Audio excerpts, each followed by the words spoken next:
ஜாலிலே சிறுமியை 3 வருடமாக விபச்சாரத்தில் ஈடுபடுத்தி வந்த 2 பெண்கள் உட்பட 3 கைது செய்யப்பட்டிருக்கின்றார்கள். மேலும் பலரை கைது செய்வதற்கான நடவடிக்கையினை போலீசார் மேற்கொண்டு வருகின்றார்கள். பெரும் அதிர்ச்சி தரும் சம்பவமாக இந்த சம்பவம் பதிவாகி இருக்கின்றது. அனைவரும் இதனை பாருங்கள். இது ஒரு எச்சரிக்கை பதிவு. மற்றொரு செய்தியாக ஜாழ் தேர்தல் மாவட்டத்தின் நாடாளுமன்ற உறுப்பினரான ராமநாதன் அர்ஜுனாவுக்கு எதிராக வழக்கறிஞர்கள் மூலமாக 50 கோடி ரூபாய் நஷ்டஈடு கேட்டு புலம்பெயர் தமிழர் நோட்டீஸ் ஒன்றினை அனுப்பியிருக்கின்றார். இதன் பின்னணி தொடர்பாகவும் பார்க்க இருக்கின்றோம். மற்றொரு செய்தியாக தேசிய மக்கள் சக்தியின் தேர்தல் பிரசார கூட்டத்தை நிறுத்துமாறு கோரிய நபர் ஒருவர் ஜாலிலே கைது செய்யப்பட்டிருக்கின்றார். அது தொடர்பாகவும் இதிலே விரிவாக பார்க்க இருக்கின்றோம். இந்த செய்திகள் தொடர்பில் தான் இந்த தொகுப்பில் விரிவாக பார்க்க இருக்கின்றோம். அதற்கு முன்பாக JK ரிப்போர்ட் எனப்படுகின்ற இந்த யூடியூப் சேனலை சப்ஸ்கிரைப் செய்து கொள்ளுங்கள். தொடர்ந்து அருகில் இருக்கின்ற பெல் பட்டினை கிளிக் செய்வதன் ஊடாக நான் போடுகின்ற ஒவ்வொரு காணொளிகளையும் நீங்கள் உடனுக்குடன் பார்த்து கொள்ள முடியும். நான் நடராசா ஜெயகாந்தன். தற்பொழுது செய்திகளுக்குள்ளே செல்லலாம். ஜாழ்ப்பாணத்தில் சிறுமியை 3 வருடங்களாக விபச்சாரத்தில் ஈடுபடுத்திய சம்பவம் தொடர்பாக செய்திகள் வெளியாகி பெரும் அதிர்வலைகளை ஏற்படுத்தி இருக்கின்றது. இது தொடர்பான செய்திகள் தற்பொழுது வெளியாகிக் கொண்டே இருக்கின்றது. ஊடகங்களில் இது தொடர்பான செய்திகளை காணக்கூடிய வகையிலே இருக்கும். இந்த நிலையில் தான் இந்த தொகுப்பில் மேலும் பல தகவல்களை உள்ளடக்கி பார்க்க இருக்கின்றோம். அந்த வகையில் யாழ்ப்பாணம் வட்டுக்கோட்டை சுழிபுரம் பகுதியிலே சிறுமி ஒருவர் தாயாரின் பராமரிப்பிலே வாழ்ந்து வருகின்றார். இந்த நிலையில் தான் குறித்த சிறுமிக்கு 13 வயது இருக்கின்ற போது அந்த சிறுமியின் வீட்டிற்கு அருகிலே இருக்கின்ற இளம்பெண் ஒருவரின் வீட்டிற்கு அந்த சிறுமி சென்ற போது அந்த வீட்டில் நபர் ஒருவருடன் அந்த சிறுமியை உடலுறவில் ஈடுபடுத்தப்பட்டிருக்கின்றார். தொடர்ச்சியாக அந்த சிறுமிக்கு இனிப்பு பண்டங்கள் வழங்கப்பட்டதாக தெரிவிக்கப்பட்டிருக்கின்றது. அதற்கு பிறகாகவும் தொடர்ந்தும் அந்த சிறுமியை அந்த வீட்டில் இருக்கின்ற இளம்பெண் உட்பட 2 பெண்கள் அழைத்திருக்கின்றார்கள். அந்த சிறுமியை அழைத்து நாங்கள் சொல்லுகின்ற நபருடன் நீ உறவு கொள்ள வேண்டும் என்று அவர்கள் கூறியிருக்கிறார்கள். அதை தவிர நாங்கள் சொல்வதை நீ கேட்காவிட்டால் நீ ஏற்கனவே ஒரு நபருடன் உறவு கொண்ட அந்த வீடியோ காட்சிகள் நம்மிடம் இருக்கின்றது. நாங்கள் அந்த காட்சியை டிக்டாக் தளத்தில் வெளியிடுவோம் என்று அந்த வீட்டில் இருக்கின்ற இளம் பெண் ஒருவர் மிரட்டியதாக கூறப்படுகின்றது. அதன் தொடர்ச்சியாக அந்த சிறுமி தொடர்ந்து 3 வருடங்களாக இவ்வாறு விபச்சாரத்தில் ஈடுபடுத்தப்பட்டதாக தெரிவிக்கப்பட்டிருக்கின்றது. இந்த விடயம் தொடர்பாக தாயாருக்கும் எதுவும் தெரியாது என்று கூறப்படுகின்றது. இவ்வாறான நிலையில் குறித்த சிறுமி பாடசாலைக்கு சென்று வருகின்ற நிலையில் பாடசாலைக்கு சென்றுவிட்டு வீடு திரும்புகின்ற போது சிறுமிக்கு பின்னாலே பல ஆண்கள் வருவதாகவும் அதை தவிர அந்த வீட்டில் இருக்கின்ற அதாவது சிறுமியை விபச்சாரத்தில் ஈடுபடுத்தி வந்த அந்த பெண்களும் அவர்களுக்கான வாடிக்கையாளர்களுக்கு அழைப்பதாகவும் தெரிவிக்கப்பட்டிருக்கிறது. ஒரு கட்டத்தில் சிறுமிக்கு இதை தாங்க முடியாத நிலை ஏற்பட யாரிடம் சொல்வதென்று தெரியாமல் அந்த சிறுமி உறவினர் ஒருவருக்கு இந்த தகவலை தெரிவித்திருக்கின்றார். அதற்கு பிறகாக அந்த உறவினர் உதவியுடன் குறித்த சிறுமி இலங்கை மனித உரிமை ஆணைக்குழுவின் யாழ் பிராந்திய அலுவலகத்திலே முறைப்பாடு ஒன்றினை பதிவு செய்திருக்கின்றார். அதற்கு பிறகாக அந்த சிறுமி யாழ் போதனா வைத்தியசாலையில் மருத்துவ பரிசோதனைக்காக அனுப்பப்பட்டிருக்கின்றார். இந்த நிலையில் குறித்த சிறுமிக்கு மருத்துவ பரிசோதனை மேற்கொள்ளப்பட்டிருக்கின்றது. இவ்வாறான சூழ்நிலையில் தான் மனித உரிமை ஆணைக்குழுவின் யாழ் பிராந்திய அலுவலகம் சார்பில் போலீசாருக்கு தகவல் வழங்கப்பட்ட நிலையில் வட்டுக்கோட்டை போலீசார் சம்பவம் தொடர்பாக விசாரணை செய்து அந்த சிறுமியை விபச்சாரத்தில் ஈடுபடுத்தி வந்த 2 பெண்களையும் அதை தவிர தொடர்ந்து அந்த சிறுமியுடன் உறவு கொண்ட 45 வயதுடைய நபர் ஒருவரையும் கைது செய்ததாக தெரிவிக்கப்பட்டிருக்கிறது. அதை தவிர அந்த சிறுமியுடன் உடலுறவு கொண்ட மேலும் பல ஆண்களை கைது செய்வதற்கான நடவடிக்கையினை போலீசார் மேற்கொண்டு வருவதாகவும் கூறப்படுகிறது. இந்த சம்பவம் யாழ்ப்பாணத்திலே பெரும் அதிர்வலைகளை ஏற்படுத்தி இருக்கிறது. குறித்த சிறுமிக்கு தற்பொழுது 15 வயது. இந்த நிலையில் அந்த சிறுமியை தொடர்ந்து அவர்கள் விபச்சாரத்தில் ஈடுபடுத்தி வந்திருக்கின்றார்கள். அதன் மூலமாக அவர்கள் பணம் சம்பாதித்திருக்கின்றார்கள். ஆனால் சிறுமிக்கு எந்தவித பணமும் கொடுக்கப்படவில்லை என்று தெரிவிக்கப்படுகிறது.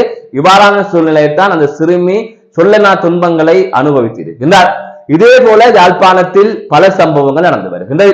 அண்மையில் கூட கோப்பாய் போலீஸ் பிரிவுக்குட்பட்ட பகுதியிலே சிறுமி உட்பட பெண்களை வைத்து விபச்சாரத்தில் ஈடுபடுத்தி வந்த நிலையிலே அவர்கள் கைது செய்யப்பட்டிருந்தார்கள்.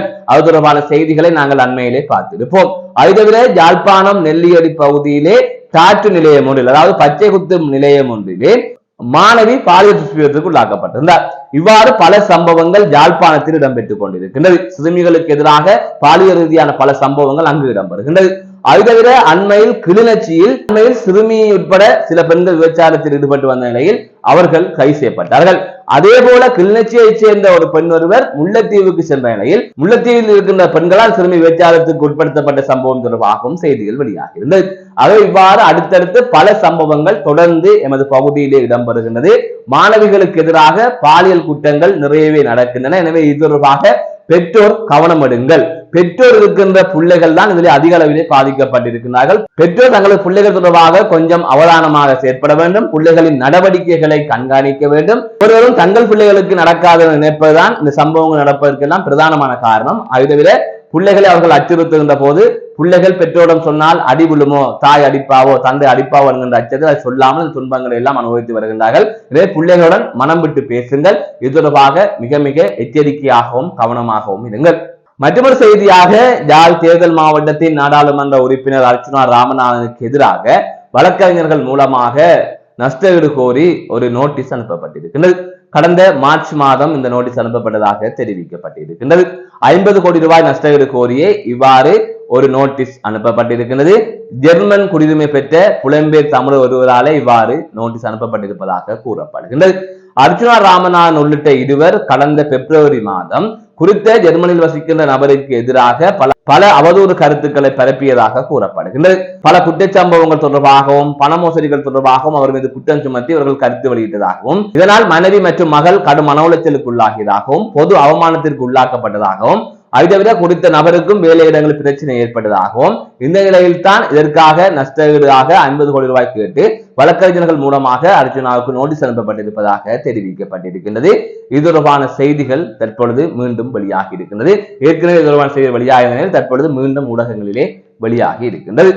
மற்றொரு செய்தியாக யாழ்ப்பாணத்தில் தேசிய மக்கள் சக்தியின் தேர்தல் பிரசாரத்தை நிறுத்த கோரிய நபர் ஒருவர் கைது செய்யப்பட்டிருப்பதாக கூறப்படுகின்றது. நேற்றைய தினம் இரவு இந்த சம்பவம் பதிவாகி இருக்கின்றது. யாழ்ப்பாணத்தில் தேசிய மக்கள் சக்தியின் தேர்தல் பிரசார கூட்டம் நடைபெற்றுக் கொண்டிருக்கின்றது. அமைச்சர் விமல் ரத்நாயக்காவும் அந்த தேர்தல் பிரசார கூட்டத்திலே பங்கு பெற்றிருக்கின்றார். இந்த நிலையத்தான் அவர் ஒருவர் குறித்த தேர்தல் பிரசாரத்தை நிறுத்துமாறு கோரியிருக்கின்றார். நிறுத்தவும் உணர்ந்திருக்கின்றார். இந்த நிலையில் தான் யாழ்ப்பாண போலீசாரினால் குறித்த நபர் கைது செய்யப்பட்டதாகவும் தொடர்ந்து அவர் போலீஸ் நிலையத்தில் தடுத்து வைக்கப்பட்டிருப்பதாகவும் கூறப்படுகின்றது.